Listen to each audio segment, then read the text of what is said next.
అందరికీ నమస్కారం. ఈరోజు కంచికచర్ల మండలంలో ఇక్కడ మేము రైతు బజార్ దగ్గరికి వచ్చాము. ఇక్కడ అందరికీ మా మార్నింగ్ షెడ్యూల్లో గాజు గ్లాస్తో ఛాయ్ అనే ప్రోగ్రాం ద్వారా ఇక్కడికి వచ్చాము. ఛాయ్ అన్నది ప్రతి సామాన్యమైన వ్యక్తి మొదట ఛాయ్తో మొదలు పెడతారు దినచర్య. ఎందుకంటే అందరికి కూడా ఆ స్తోమత అన్నది ఉంటుంది. సామాన్యుని స్తోమత ఛాయ్ అన్నది. ఆ ఛాయ్ జనసేన పార్టీ సింబల్ అయిన గాజు గ్లాస్తో ఛాయ్ అన్నది మేము వారికి అందిస్తూ వారి యొక్క సమస్యలని తెలుసుకుందామని వచ్చాము. ఎలా అయితే మనం ఛాయ్ తాగాక చాలా ఉత్సాహంగా ఉల్లాసంగా మనకు ఒక ఆహ్లాదంగా మనం ఇంకొంచెం పని ఎక్కువ చేయగలుగుతాం, ఇంకొంచెం శ్రమ పడతాం. అలాగే మా సింబల్ అయిన గాజు గ్లాస్తో వారికి ఛాయ్ ఇవ్వడం ద్వారా వారు ఆ ఛాయ్ తాగుతున్నప్పుడు వారి యొక్క సమస్యలని వారికి దగ్గరగా వెళ్ళి తెలుసుకోవడమే ఈ ప్రోగ్రాం యొక్క ఉద్దేశం. అయితే సమస్యను తెలుసుకొని వెళ్ళిపోకుండా ఇప్పుడున్న నాయకులు కానీ అధికారులు కానీ వారి ఏ కష్టాన్ని సమస్యని తెలుసుకోవడం లేదు, వారి దగ్గరికి రావడం లేదు. కానీ జనసేన పార్టీ ఉద్దేశాలు అలాంటివి కాదు. జనసేన పార్టీ ఎవరికి ఏ కష్టం వచ్చినా, ఎవరికి ఏ సమస్య వచ్చినా, వారికి ఏమి అందకపోయినా ఇమీడియట్గా అక్కడికి వచ్చి వాళ్తుంది జనసేన పార్టీ. అలాగే ఆ ఉద్దేశంతోనే మేమందరం ఇక్కడికి రావడం జరిగింది. వారి సమస్యలన్నీ తెలుసుకుంటున్నాము. ఒకవైపు డ్రైనేజ్ సమస్య, ఒకవైపు రోడ్లు సరిగా లేవు, ఒకవైపు తాగే నీరు రాదు. తర్వాత వీళ్ళకి చాలా సమస్యలు ఉన్నాయి. ఇళ్ల స్థలాలు కూడా ఇస్తామన్నారు, అవి కూడా ఇవ్వలేదు. ఈ 5 సంవత్సరాలు ఇవ్వలేదు. ఎన్నిసార్లు వీళ్ళు అడుగుతున్నా, వీళ్ళు వెళ్ళి తిరుగుతున్నా, ఎందుకంటే వాళ్ళు మొహం చూపించట్లేదు వచ్చి ఇక్కడ. వీళ్ళు వెళ్ళి అడుగుతున్నా కూడా వాళ్ళు తర్వాత చూస్తాం అంటున్నారు. డ్రైనేజ్ వ్యవస్థ గురించి వాళ్ళు చెప్పి వాపోతున్నారు. చాలా వాసన వస్తుందమ్మా, మా వల్ల కావడం లేదంటున్నారు మహిళలందరూ.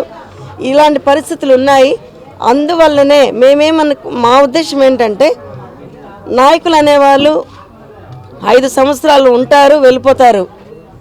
బాగా చేసేవాళ్ళు అయితే చిరస్థాయిగా నిలిచిపోతారు.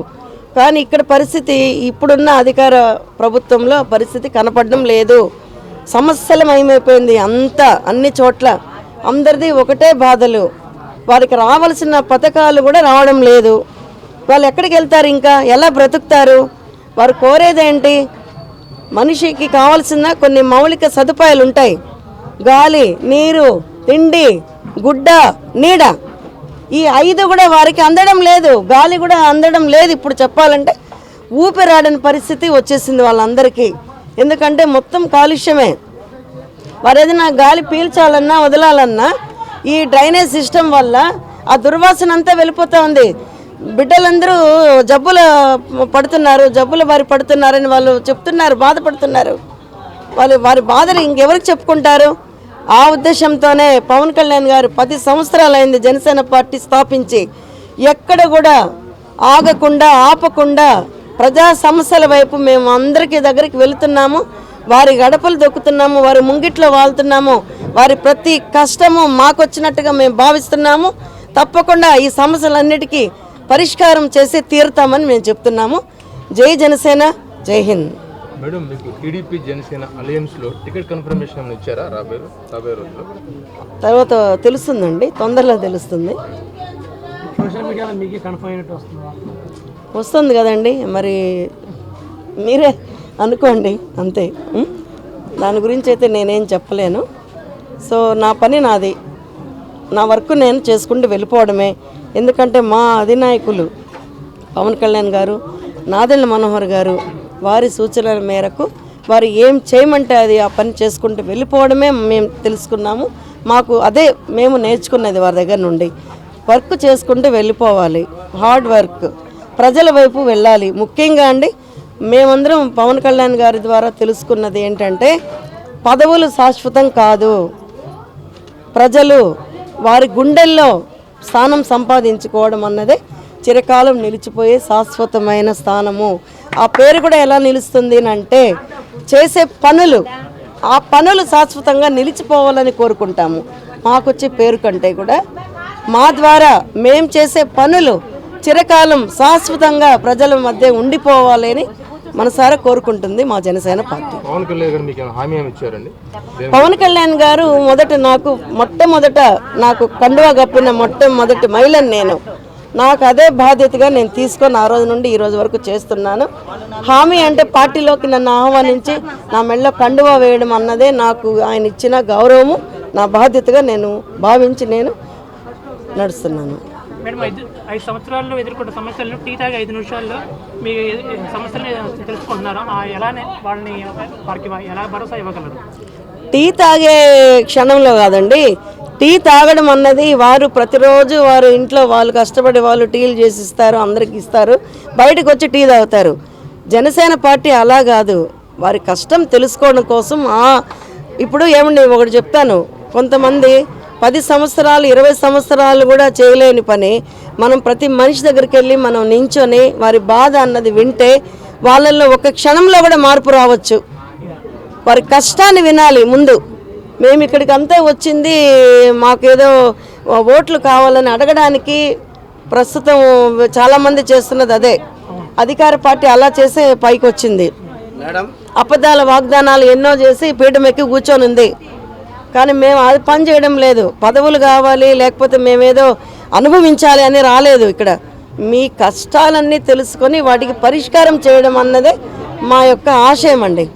అంతకుమించి మీరు అంటున్నట్టు ఏదో టీ తాగే టైంలో అన్నది తప్పది. ఆ క్షణం చాలు వాళ్ళల్లో మేము వాళ్ళకి వాళ్ళు ఆలోచించుకోవడానికి, వాళ్ళ ఆలోచన విధానానికి రావాల్సిన మార్పు కోసం మారాలి అని చెప్పడం కోసం.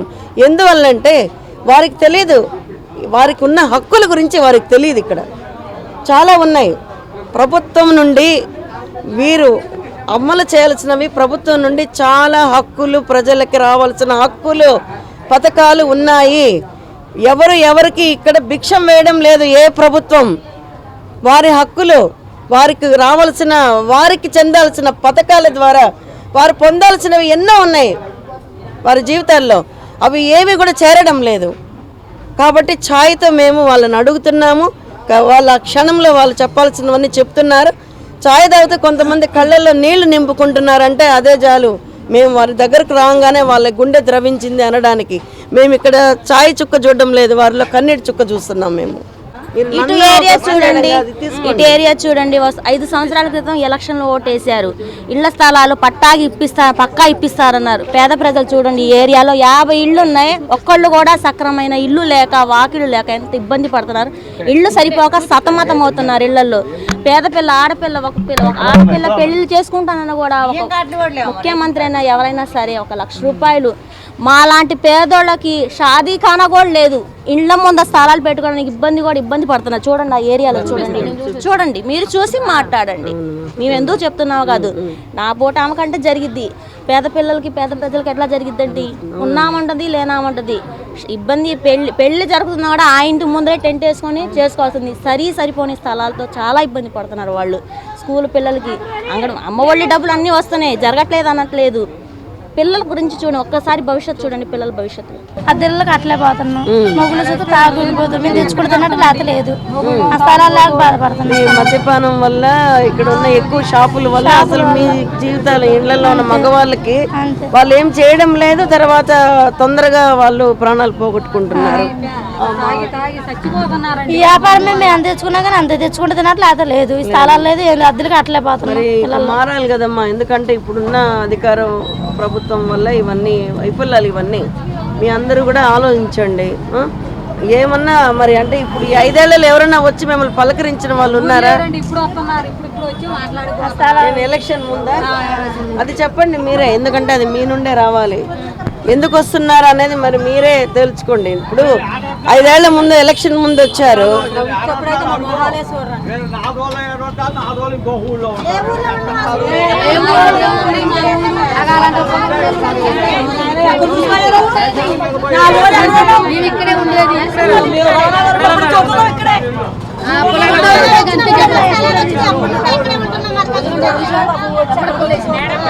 అంటే ఎలక్షన్ ముందు వస్తారు మళ్ళీ చేస్తాం.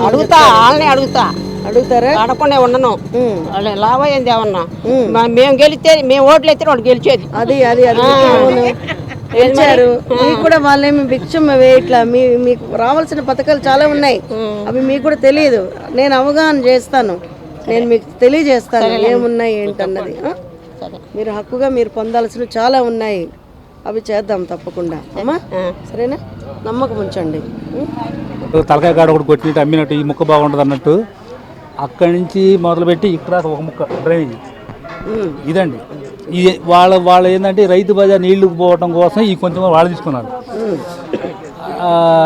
నేషనల్ హైవే రోడ్డు కానీ మొదలుపెట్టి ఈ చివరి దాకా దాదాపుగా 15 ఇళ్ళు ఉన్నాయి. ఇక్కడి నుంచేమో ఒక ముక్క డ్రైనేజ్. అక్కడ మీరు మాట్లాడేది సరా ఆ వ్యాన్ కాంచి అక్కడి నుంచి ఒక ముక్క.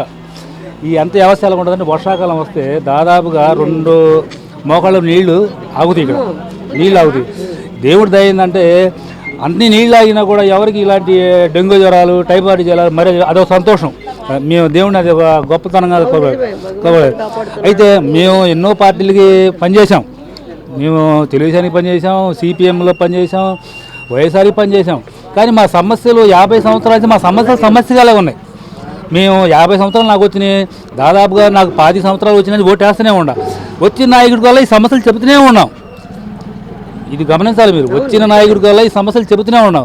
కానీ ఈ సమస్యలు ఎంతసేపు ఉందంటే ఆ ఓటు వేసేదాకే ఆ సమస్య, తర్వాత ఆ గాలిపటం దిగితే ఇటు వెళ్ళిపోతుంది సారా. ఇక అంతే, మమ్మల్ని పడిచిన వాళ్ళు లేరు. మళ్ళీ ఆ టైంకి వస్తారు, మళ్ళీ ఏదో చేస్తారు. ఈ పిచ్చి జనం మళ్ళీ ఓట్లు వేస్తారు. ఏంటి ఇది వ్యవస్థ ఇక్కడ. ఈ ఇల్లు అయిపోయి ఇక్కడ దాదాపు నాకు తెలిసి నాకు 60 సంవత్సరాలు చిల్లర వస్తున్నాయి. 70 ఏళ్ళు నేను ఇల్లు వేసాను. కనీసం మాకు ఇంటి పన్ను వేయడానికి కూడా అధికారులు ముందుకు రావట్లేదు. పట్టా కాగితాలు ఇస్తా అన్నారు, డ్రైనేజీ కడతా అన్నారు. ఎందుకంటే మేము కలపడతలేదు. మేము అందరికీ ఎవరికైనా ఓటు వేయాల్సిందే. తెలుగుదేశానికైనా ఓటేయాల్సిందే, వైసీపీకైనా ఓటేయాల్సిందే, జనసేనకైనా ఓటేయాల్సిందే, ఇంకెవరికైనా ఓటేయాల్సిందే. కానీ మాకు న్యాయం ఎక్కడ జరగట్లా. ఎంతసేపు పోరాడతాం?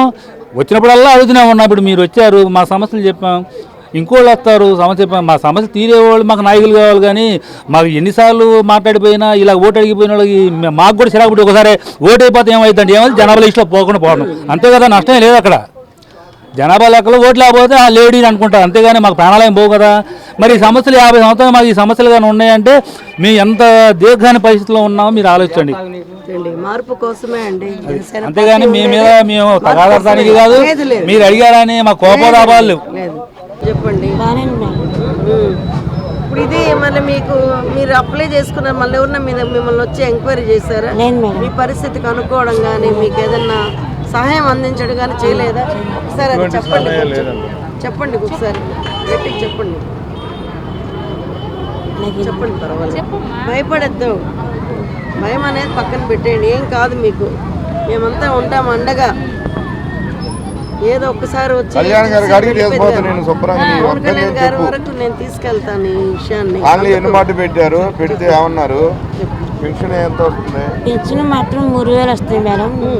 ఇల్లు 4 సార్లు పెట్టినా రావట్లేదు మేడం. అదొకటి బండి 3 సార్లు పెట్టాము, అయినా రాలేదు. మేడం. అందుకనే రాలేదు అంటే ముందు ఇప్పుడున్న వాళ్ళని పంపించేస్తే అన్నీ వస్తాయి. అవును మేడం. అది మీరు ఆలోచించండి బాగా. ఏ పదవి లేకపోయినా 10 సంవత్సరాలుగా జనసేన పార్టీ ప్రజల కోసం కష్టపడుతుంది. మీరు కూడా ఈసారి ఆలోచించండి. కష్టాలు తీరాలంటే ఖచ్చితంగా రావాలి, మారాలి.